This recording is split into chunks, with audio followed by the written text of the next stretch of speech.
everybody. It's a room full of fabulousness. Welcome. We are going to talk about how to get on boards. But first, we have a very exciting Q&A. Who is, out in the audience, currently serving on a board? Would anyone mind sharing what vertical or what stage of company your board services? Anyone? Just, yes. Fashion Group International. Fashion Group International. Another one? Yes. Travel. Okay. Yes. Health. Great. Yes. Wellness. All right. Any finance. Let's just round it all out. Oh, Heather? Education. And I am currently on a startup board for a small startup in the Mid-Atlantic. So that is really, really great. Today, well, I'm going to take Kenna's punchline from her. Today, we're going to discuss how to get on for-profit boards. Why are we doing that, Kenna? Nonprofit boards, typically you are paying, okay? Or you're helping them raise money. For-profit board, you're typically getting paid. Yeah. So we're gonna talk about that today. Okay, and honestly, it's not lost to me that we are seeing, I'm like right in between Dan's session there and Karen's session on female-led innovation.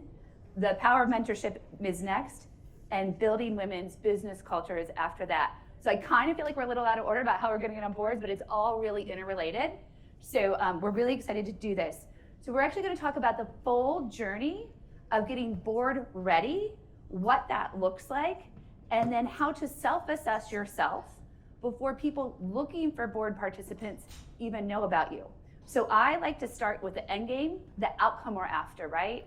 The outcome is getting on a board.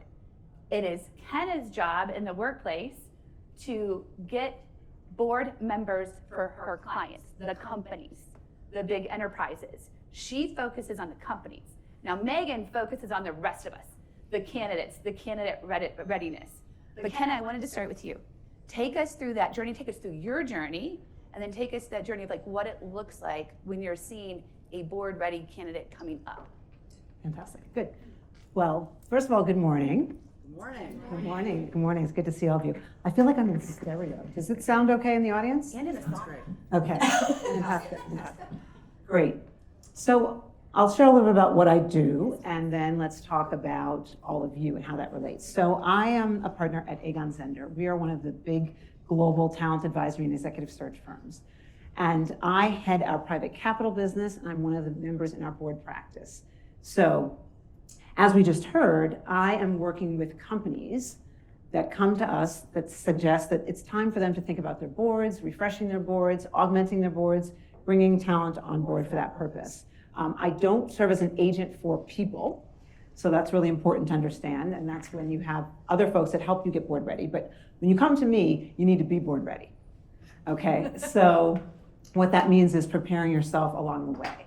And that entails making sure you have a board bio, making sure that that board bio is different from your resume or CV, right? On a for-profit board, you're not there necessarily just because of what you've done day to day in your operating experience, but you're really there to think about how you can provide guidance and support and governance to the CEO and the management team. So that means thinking about your own history and what your story is, right? Everyone needs to have a pitch, right? What is your elevator pitch? Why should we put you on the board as opposed to someone else? So that's something that we're going to talk about today in terms of how do you think through what your reason for existence is on that board. Megan, should we get into some readiness? Yeah, sure. All right. So when you come to board prospects, our goal is to really prepare you and your board candidacy. So what that means is you might come to us and say, I want to get on a board. I don't even know where to start. And that's how we begin. And what that means is we put you through a series of coaching, one-on-one with our incredible network of board coaches. That's different than executive coaching. That's specifically around crafting your pitch, as Kenna said. What is a pitch? A pitch is no more than 2 sentences. It's not a laundry list of everything that you've accomplished in your day job, because everyone here is very accomplished. But you have to be incredibly clear on exactly what you're going to provide to that board.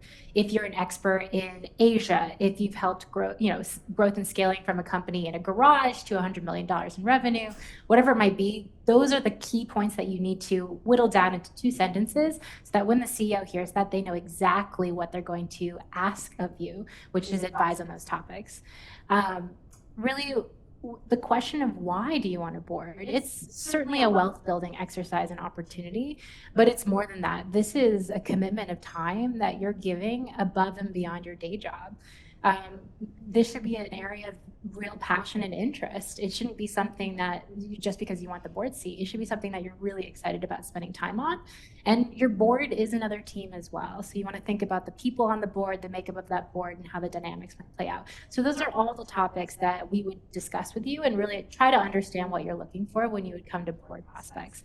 And then the goal is to really create your digital profile.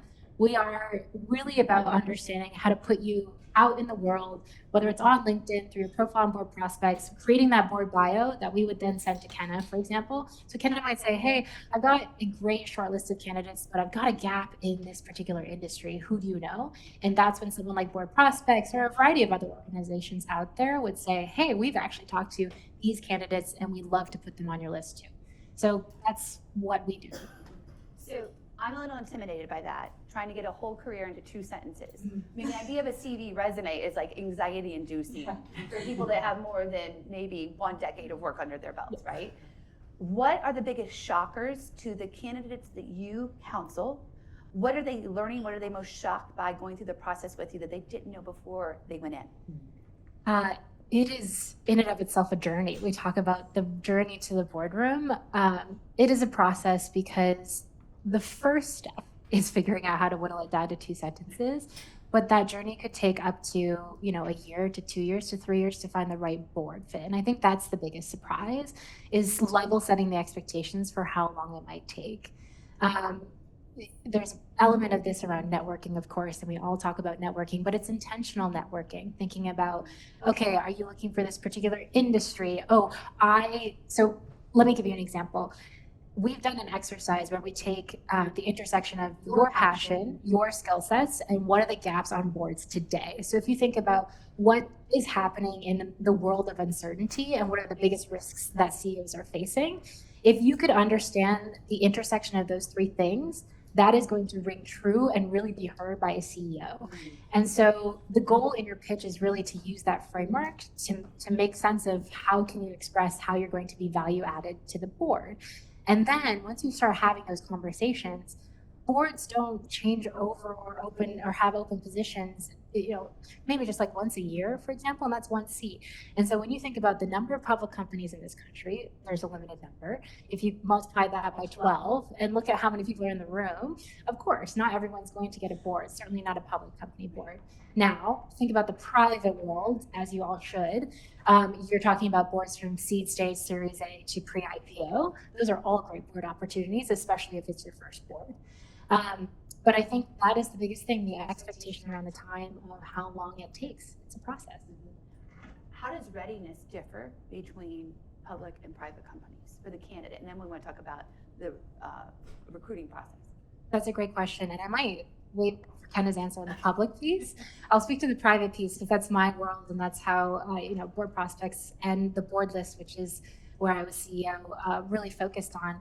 Board readiness for private companies is really having a key understanding of what is the critical areas of opportunity for that company. So say you're a Series A company, your issue is around product market fit and finding your first $1 million to $10 million in revenue.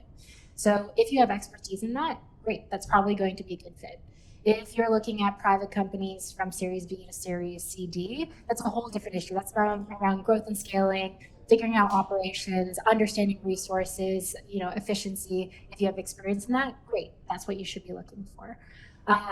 If you're pre-IPO, let's say that you've worked at public companies and you've helped public companies and you've had board exposure at those board meetings. Your CEO has invited you up to go pitch to the board or present something around the business. That's a great opportunity thinking about, okay, well, I know what it's like to be in a public company, public company boardroom. I know what it's like to work at a public company. Maybe I can help advise on how to take a company through a pre-IPO to IPO. So that's really how you think about board readiness in the private world. So it's a great sort of framework if you think about why boards are seeking out board members. Often in the private space, they're looking for specific sort of functional expertise, which is what you're talking about, right? We need help with our sales channel. We need help with marketing. Thank you. See, we all support each other. We love this. Yes. Yes. If you were a guy, you would let me just go with that. So thank you. This is beautiful. So conversely, often in a public company context, the first part of the call is often around governance. So you're looking for someone that's bringing a different type of lens. You may want someone with a particular area of expertise, but they're not necessarily looking at you to come in and provide sort of functional expertise day to day. There's much more of a separation, typically of church and state, if you will, between the board and the company in a public context than there is in a private context. In a private context, sometimes the board members will even be consultants to the company itself, and you'll get your hands really dirty. In a public company context, that's typically not permitted. There is that distinction that's required between those two areas. So I'd say, in a public company context, typically, if you look at the existing board, you talked about, the numbers. I mean, there are way more candidates than there are board seats. And when you think about going on a board, you need to think about this as a long-term commitment. Typically, we say sort of 5 to 10 years to be on these boards. So if you're full-time working, you probably can't do too many of those, right? And you need to think about that. The other thing that's really important is that you need to make sure that if you are in a full-time career, that you have permission from your company to join a board. And what I mean by that is that you need to make sure that there are not legal constraints against that. I've seen situations where very recently, where we're working with a candidate, they want to be on this board, they're excited. I said, do you have expressed permission from your CEO or your legal team to get on this board? And they say, oh, it shouldn't be a problem. Yeah. They get the offer, they go up, they ask for it, and they can't do it. Because there are certain companies that prohibit their executives from sitting on outside public company boards. They see it potentially as a conflict, or sometimes there's a time element. So that is something that's just a critical piece. Sometimes people think, oh, no big deal, they love me, they'll let me do it. You have to get that. And often it's helpful to sort of understand that even before you go into a board process, so that you're not disappointed at the end, and neither is the other side. So I think, as we take questions, we'll get a little bit more specific around sort of the elements of preparedness. But I'd say there's a bit of an acronym that I like to use. It's sort of MAPS, M-A-P-S, right? So think about your motivation. We've heard that before. Why do you want to be on the board? Sometimes I think people feel it's a rite of passage, like I'm at a certain age, I should be on a board. Well, that's not always accurate, right? So you need to think about why you want to do it. The A is for sort of attractability and attractiveness. Why are you attractive to this organization? P is performance. What has your performance been in what you have done in your career? You need to understand what that looks like. You need to be able to articulate that. And then the S is your story. So you're going to keep hearing that frame around what is your story, what is your pitch. That is a critical success factor to being able to attain your first or a subsequent The backseat. two-sentence story that I'm a little anxious. It's okay. Got it. We'll get it. We'll help you I out. mean, I'm just looking for solidarity out there. All right, that's really great. Megan, how do we get started? Like, I think I have my value prop. I know what I want to add to a company. Yes, getting paid is great, but I know I have something, I have a gap to fill. But I've never gone after a public board. That sounds like a big, hairy monster. Megan and the team at Board Prospects are going to say, let's start in a private board maybe. How do I get into flow with you all or others that do what you do? Right. I think the first step, you might even be one step before the board bio, really, because we'll help you craft that too. If that feels intimidating and you're not quite sure, we'll give you an example, part of our discussion today, as well as how to whittle that down. But you come to us and you just say, look, I don't know where to get started. And so what we'll ask you is, what are your areas of interest? What are the industries that you're really passionate about? Okay, let's cross-check that with a list of companies that are at the right stage of your experience. So I just gave you the framework of the different private, companies. And then we'll say, okay, those two things combined, literally we can go find the list of companies online that fit those two pieces. And then we're going to look at your LinkedIn network and we're going to say, who do you know at all of these companies? And then we're going to say, you're going to go on a personal brand tour and have coffees with all these people and say, hey, I just wanted to let you know that I'm looking for a board opportunity. I don't know if anything's available. Obviously, a little bit more organic than that, but that is really it in a nutshell. It's a lot of work, and there's a lot of legwork to put into it, but it's well worth it because also these are incredible people that you're hoping to learn from anyways, because these are areas of interest or industries of interest too. So that's really how we get started. But of course, the critical thing is when you go into these coffee meetings and you re-energize your network, you want to be able to very succinctly say, I am looking for this particular board. I believe that, for example, I know that this company is going to go through these risks or challenges over the next 3 to 5 years because you've done your homework. And you can be like, okay, so I know that my experience at my third company directly relates to that. And you have already answered the question for them. They no longer have to do the mental laboring of trying to figure out why you are value added to the board. You've already told them. So we just got a time check, but I know we want to do our exercise, so I'm going to take us there. So I'm going to put myself out there in a very vulnerable position. I had come from we're going to dissect me into that 2-sentence pitch. I come from both early stages of New York startups, tech startups here in Lower Manhattan. I also have been part of the Big 5 consultancies 3 different times.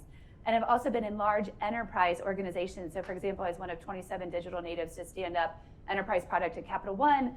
I've worked with Merrill Lynch and JP Morgan. So I have this enterprise background, I have this startup background, and I have that dreaded consulting background. I mean, career consultants, I'm with you. So I can do a lot. And most recently, I just set up global channel partnerships, and I've been go-to-market my whole life. And I have energy for all of it, but I cannot go board hunting like that. So what are we gonna do with me? I mean, so we heard a lot of information, and it's to some extent a little overwhelming. And so what I hear is a couple of keywords: digital transformation. You talk about your enterprise background. These are companies that probably really don't understand the next frontier of technology. How is AI going to impact that? You have the startup background, so you understand agility. So you can talk about companies at the later stage or public companies looking for digital transformation experts. You could say, oh, I have incredible go-to-market experience. So this is a company that's probably late series A or B looking to scale. Great, that's exactly what they're going to be looking for in terms of expertise. So you see what I mean? You're thinking about the company and what their needs are, and then one particular area of expertise you have, and you're bringing those two things together. And those are two sentences. And I would add for you, what makes you passionate about this particular company? So how can you take all of that and talk about whether they're solving a problem that's really germane to your life, but there's some reason. When you read press releases, when people join boards, look for the threads. Yeah. You joined the board of Vail Resorts, you started as a skier in childhood. Yes. Right? There's something there that links you. I did, but I'm a horrible skier. Okay. That doesn't seem so scary anymore. I like how we're breaking it down and there's a path for all of us. Do you two work together outside of conferences like this? Do you work with a whole bunch of board prospect companies kind of? We were talking about that earlier. We do. So we have partnerships with several companies like Board Prospects and others. And so we encourage you to be a part of them. Is it a surefire way of getting on a board? No, but it is a path. And it's really about thinking about increasing the number of touches that you have. Think about in soccer, the way you get good, you have lots of touches. Yeah. It's the same thing with being able to get on the board. I love that analogy because the pathway to the boardroom is not linear. You can get into the boardroom through a connection to a CEO, to a nomination, a chair of a nomination committee. You could get there through an investor. You could get there. So this network is very broad, and the more that you have shots on goal is really important. Yeah. Yeah. And we're going to talk about networking a little bit later. Can we ask a question? Can we ask a question? I think we're at Oh, the boss says no. But we're here all day. Bummer. Okay. Yes, we are. Well, thank you so much for your time. We'll see you later.